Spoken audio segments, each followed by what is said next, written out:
사무엘하 21장 1절에서 6절 말씀 교독합니다. 오늘 말씀은 다윗 시대에 발생한 3년 기근의 원인과 그 해법에 대해 말씀하는 것을 내용으로 하고 있습니다. 첫 번째 1절 2절 말씀 보면요, 다윗이 기도하였다라고 했습니다. 3년 기근이 일어나자 다윗이 여호와께 간구하였습니다. 국가적인 문제를 두고 다윗이 여호와께 기도한 것입니다. 여호와께서 응답하셨습니다. 이 기근은 우연이 아니고 필연적인 이유가 있음을 말씀하셨습니다. 사울이 기브온 사람들을 죽였기 때문임을 말씀하셨습니다. 기브온 족속은 여호수아 시대에 이스라엘과 하나님의 이름으로 언약한 백성이었습니다.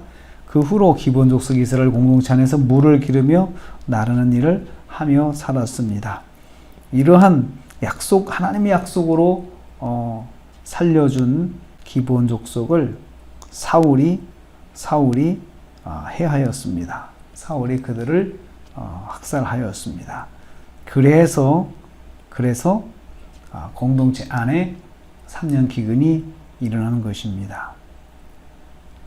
여기서 우리는 다윗이 이 3년 기근을 맞이했을 때에 다윗이 하나님께 기도하는 것을 우리가 볼 수 있습니다. 성도는 공동체 일이나 가정의 일에서 문제를 만나면 하나님께 구해야 합니다. 우리가 이것을 여기서 배울 수가 있습니다.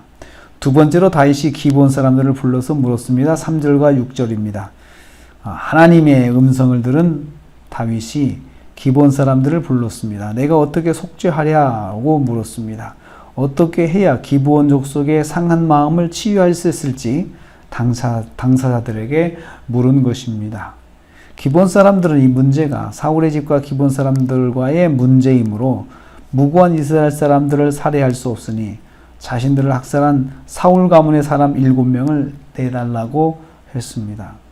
이스라엘은 3년 기근이라는 징계를 받았지만 더하여 위자료를 지불해야 할 입장이 되었던 것입니다. 위자료 명목으로 사울 집안 사람들을 요구했습니다. 이를 통해서 깨닫습니다.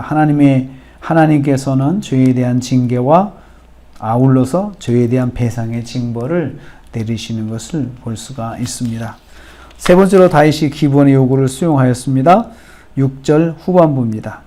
사울의 자손 7명을 처형하겠다는 기브온의 요청을 다윗이 받아들입니다. 죄는 사울과 그의 추종자들이 범하였는데 징벌은 이스라엘 전체가 받았습니다. 연대 책임을 진 것입니다. 기브온 사람들과 언약은 이스라엘 공동체가 하나님의 이름으로 행한 것이었습니다. 그러므로 공동체가 약속한 것을 개인이 어겼어도 책임은 공동체에 있음을 알 수 있습니다. 공동체적인 약속에 대한 책임을 공동체 전체가 짊어지는 것입니다. 하나님께 교회가 약속한 것을 구성하는 한 사람이 범하면 그 사람에게 뿐만 아니라 공동체 전체가 책임을 지는 것을 볼 수 있습니다. 범죄인 당사자는 책임 있는 손실을 담당해야 합니다. 깨닫습니다. 이를 통해서 깨닫습니다. 공동체적인 약속은 공동체가 같이 짊어지는 것입니다. 오늘도 우리가 하루를 삽니다. 오늘 우리는 다윗을 통해서 배우는 것이 있습니다. 문제가 생기면 하나님께 기도한다. 그렇습니다. 우리가 어떤 문제를 만나면 제일 먼저 하나님께 나가 기도하는 것은 성도의 바른 모습입니다. 저희들이 오늘 하루를 살면서 하나님 말씀대로 사는 것이 중요하죠. 그렇지만 뭔가 문제가 있을 때 하나님께 나가서 기도하는 또 저와 여러분 되시기를 주님의 이름으로 축복합니다. 기도하겠습니다. 하나님 감사합니다.